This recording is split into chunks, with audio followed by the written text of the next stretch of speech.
Hello, welcome to the sideboard here at Grand Prix New Jersey. I'm Nick Miller alongside two-time Grand Prix winner John Stern. How are you doing today? Pretty good. Pretty good indeed. You are 6-0 Yep. with Maverick here, and in a room full of Delver, we were waiting for the Maverick people to come out. Yep. We saw like 5 grinders winning lists with Maverick. So oh, really? Wow. I saw you playing this. I'm like, we need to get you in Yep. here, talk about this, why this is such a good deck for the current Legacy metagame. I think it's basically the fact that Delver sort of is hating out some of the combo decks. There's a lot more Force of Wills in the metagame, and this is just a very good deck at beating the other fair decks. Oh yeah. So that's well positioned, I think. So you've got the usual suite of taxing creatures, sort of like Death and Taxes with Thalia, Mother of Runes, and then you got the Stoneforge package, but you also got Deathrite Shaman, Tarmogoyf with some real big beaters, little disruption with swords. And then I like the 2 Pride Mage here to just blow up random stuff. Yeah, I mean, it hits equipment. It can kill counterbalance. A lot of targets. You've got the Green Sun Zenith, can get you all your special things. Scavenging Ooze is a one of. Gaddock Teeg's great in the Treasure Cruise metagame rune. It's really important. Yeah. What drew you to this kind of deck? Well, I think it's well positioned against Delver, and I think that the decks that are traditionally good against Maverick are being played a little less. I was down in Florida. I was testing a bit with Jay Lansdale and Ben Stark. Ben was really high on Deathrite, and I think it's a great call, so I worked on it a bit. How much Legacy do you normally get to play? It's not a format that I keep up to date with, but it's a really fun format. So I tested for the past week and a half. And I follow, the Star City Opens and stuff like that. Were there any inclusions you make to the deck this weekend that you might not normally see, or that you thought specifically were great for this weekend?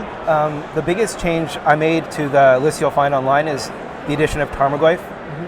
Traditionally, Maverick is, I think, more of a disruptive deck. Yeah. But just because everything in the Delver deck, it's all Fork Bolts and Lightning Bolts, and it's actually really difficult to remove a Tarmogoyf in the metagame. And even with Treasure Cruise exiling Graveyard, the graveyard is always being filled up, and it's always huge and really fast. So that's the big change I made. The only other change, I added the Batter Skull instead of some of the other weapons like Sword of Fire and Ice or Sword of Life and Shadow. I just felt like it gives you inevitability in some matchups where it's a bit of an attrition war. But other than that, it's more or less standard, I think.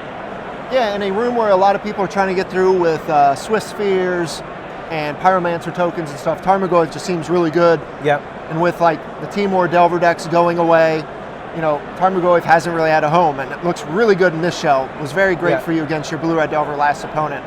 I got to watch last round. No, Tarmogoyf has won me. I played against Delver twice. It was great in both matches.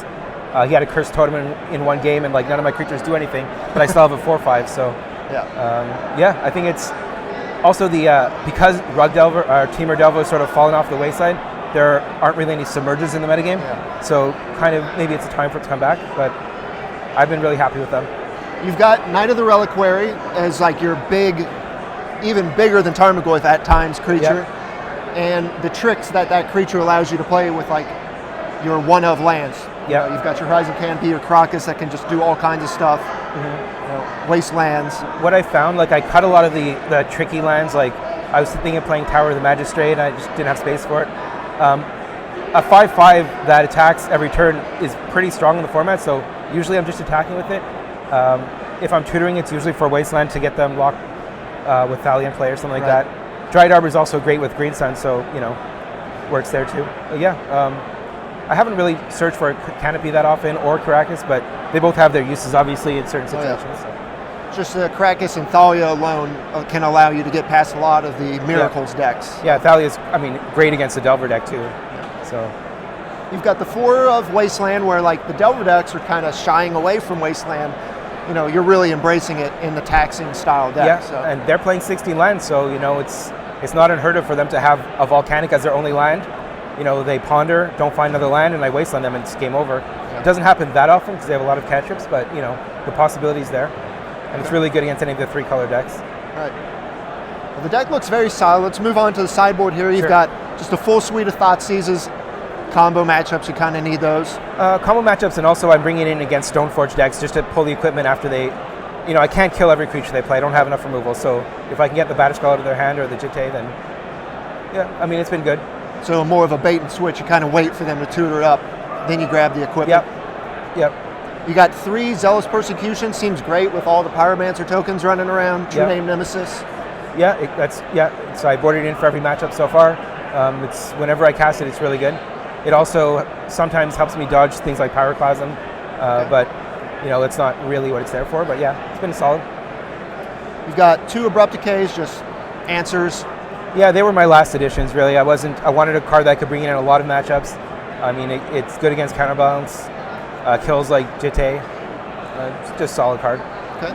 You've got 2 of the new hotness, Containment Priests, which is a card that a lot of people have been putting even in like their Stoneblade decks and Death and Taxes, but seems fine in this shell.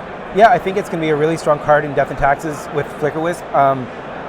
It's probably the best thing I can do against decks like Show and Tell, even if they're played a little less right now. And I really like it against Elves also, so it deserves its spot, I think. Okay.